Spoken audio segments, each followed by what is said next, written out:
Hello everyone. अनुसूचियाँ हम देख रहे थे, तो अनुसूचियों में हमने नोट्स जो है वो कवर कर लिया था।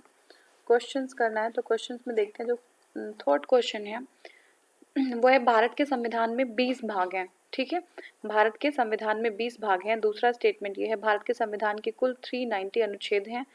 थर्ड है, भारत के संविधान में 9वीं, 10वीं, 11वीं और 12वीं सूचियों को संविधान संशोधन अधिनियम द्वारा जोड़ा गया। तो देखिए, इसमें जो हमारा उत्तर सही है वो सी है, क्योंकि ये जो हमारा मूल रूप से 8 अनुसूची था और अभी 12 अनुसूची है। तो 9वीं, 10वीं, 11वीं और 12वीं 4 अनुसूची बाद में कॉन्स्टिट्यूशन अमेंडमेंट द्वारा जो है इसमें ऐड किया गया है।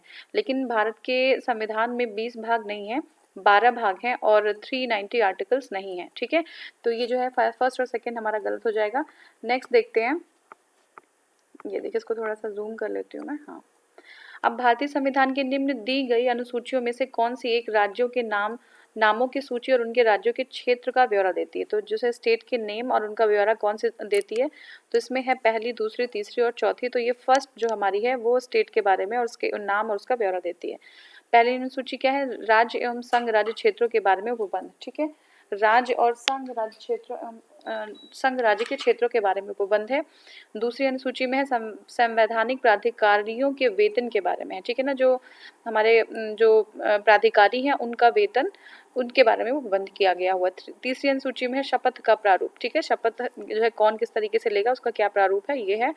और चौथी में है राज्यसभा के में स्थानों का आवंटन। ठीक है, राज्यसभा में स्थानों का आवंटन जो है वो चौथी अनुसूची है। नेक्स्ट देखते हैं। देखिए, भारतीय संघ के एक नए राज्य का सृजन करना हो, यदि अगर भारतीय संघ में कोई नए राज्य का सृजन करना हो तो संविधान की निम्नलिखित अनुसूचियों में से किसी एक को अवश्य संशोधित किया जाएगा। तो वो कौन सा है, किसको संशोधित किया जाएगा? तो पहली, दूसरी, तीसरी और चौथी। तो देखिए, पहली है जिसको संशोधित किया जाएगा अगर किसी नए राज्य का सृजन करना हो। ठीक है, तो देखते हैं। देखिए, नेक्स्ट हमारा है, भारत के संविधान की चौथी अनुसूची क्या विवेचित करती है? तो चौथी अनुसूची में हमने देखा था राज्यसभा में स्थानों के आवंटन को। ठीक है, तो हमारा पहला उत्तर सही हो जाएगा। तो जो चौथी अनुसूची है उसमें राज्यसभा में स्थानों के आवंटन को जो है उसका विवेचित करता है। ठीक है, नेक्स्ट हमारा जो क्वेश्चन है, देखिए वो है, संविधान की तृतीय अनुसूची में निम्नलिखित में से इनमें से क्या उपबंधित है? तो तृतीय में क्या उपबंधित है, देखते हैं। जो ऑप्शन है, फर्स्ट है हमारा, संघ के मंत्री के लिए पद की शपथ का प्रारूप। ठीक है, मंत्रियों के लिए शपथ का प्रारूप है क्या? पहला तो ये हो गया। दूसरा है उच्चतम न्यायालयों के मुख्य न्यायाधीशों द्वारा ली जाने वाली शपथ का प्रारूप। ठीक है, तो मंत्री के शपथ का प्रारूप और उच्चतम न्यायालयों के मुख्य न्यायाधीशों के द्वारा ली जाने वाली शपथ का प्रारूप। नेक्स्ट हमारा थर्ड ऑप्शन है, वो है भारत के राष्ट्रपति के पद के लिए शपथ का प्रारूप। और फोर्थ है संसद के सदस्य द्वारा ली जाने वाली शपथ का प्रारूप। तो हमारा जो सही उत्तर है वो 1, 2 एंड 4 है। थर्ड हमारा सही नहीं है, जो राष्ट्रपति के पद के लिए जो शपथ का प्रारूप है वो इसमें नहीं है। ठीक है, तो देखिए, भारतीय संविधान की जो तीसरी अनुसूची है उसमें शपथ या प्रतिज्ञान के प्रारूप हैं। शपथ या प्रतिज्ञान के प्रारूप हैं। इस अनुसूची में निम्न के द्वारा ली जाने वाली शपथों का शपथ तथा गोपनीयता की शपथ का प्रारूप दिया गया है। ठीक है, अब कौन सा पद है और जो है किसकी कौन सी शपथ है ये हम देखेंगे। तो देखिए, जो संघ के मंत्री हैं वो हैं उनमें। ठीक है, संसद के निर्वाचन अभ्यर्थी हैं, संसद के निर्वाचन अभ्यर्थी, संसद के सदस्य, उच्चतम न्यायालय के न्यायाधीश और भारत के नियंत्रक महालेखा परीक्षक। ठीक है, उच्चतम न्यायालय के जो न्यायाधीश हैं वो भी होंगे और भारत के नियंत्रक महालेखा परीक्षक भी होंगे। ठीक है, किसी राज्य के मंत्री। ठीक है, और फिर है राज्य विधानमंडल के निर्वाचन अभ्यर्थी। जो राज्य विधानमंडल है उसके निर्वाचन अभ्यर्थी, राज्य विधानमंडल के सदस्य तथा उच्च न्यायालयों के न्यायाधीश। तो इस प्रकार तीसरी अनुसूची है उसमें 8 प्रारूप दिए गए हैं। भारत के राष्ट्रपति द्वारा शपथ या प्रतिज्ञान का प्रारूप संविधान के 60वें अनुच्छेद 60 है जो उसमें दिया गया है, न कि तीसरी अनुसूची में। तो ध्यान रखिएगा कि जो भारत के राष्ट्रपति हैं, ठीक है, भारत के राष्ट्रपति के लिए जो शपथ का प्रारूप दिया गया है वो जो है आर्टिकल 60 में है, तीसरी अनुसूची में नहीं है। ठीक है, नेक्स्ट हमारा है जो है सूची है और सूची 2 है, उसको मिलाना है। ठीक है, तो सूची 1 में है चतुर्थ, षष्टम, अष्टम और नवम। सूची 2 में है भूमि सुधार, भाषा, राज्य भाषा और जनजातीय क्षेत्र। तो देखिए, अब देखिए इसमें देखना है, जस्ट हाँ, तो देखिए जो चतुर्थ अनुसूची है वो किससे संबंधित है? हमने अभी देखा था कि राज्यसभा में स्थानों का आवंटन, ठीक है, राज्यसभा में स्थानों का आवंटन चतुर्थ में है। षष्टम में क्या है? जनजाति क्षेत्र, छठी में है जनजाति क्षेत्र, षष्टम में है जनजातीय क्षेत्र, अष्टम में है भाषा और नवम में है भूमि सुधार, नौवें में है भूमि सुधार, ठीक है। तो ये हो गया हमारा।